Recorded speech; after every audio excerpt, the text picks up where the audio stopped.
నమ్ముతున్నారా? 100% సార్. ఎందుకు? ఎందుకంటే 5వ క్లాస్ కథలు చెప్పి మా అందరి మీద కలిపి 50,000 సంపాదిస్తున్నారు కదా. ఏంట్రా నీకు ఇప్పుడే తెలిసిందా?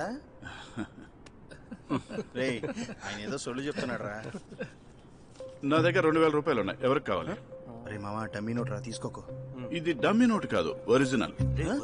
ఎవరికి కావాలి? నాకు. ఇంతేనా? ఎవరికి ఈ 2,000 రూపాయలు కావాలి? 2,000కి ఓటే అమ్ముకున్నారు. ఇందులో పెద్ద వింతే ఉందిరా. ఎవరికి కావాలి? మామ 2,000 రా. Last chance. ఈ 2,000 రూపాయలు ఎవరికి కావాలి? అయ్యో లేపేసడి. 2,000 రూపాయలు 8 జతలు పోయాయి. నా చేతిలో నుండి డబ్బులు తీసుకెళ్లిన అతనికి అదృష్టం ఉందా, లేదంటే ఏం చేయకుండా ఇక్కడే కూర్చున్నారు కదా, మీకు అదృష్టం ఉందా? సార్ వాడు అత్యాశ ఎక్కువ ఫ్యామిలీ నుంచి వచ్చాడు సార్.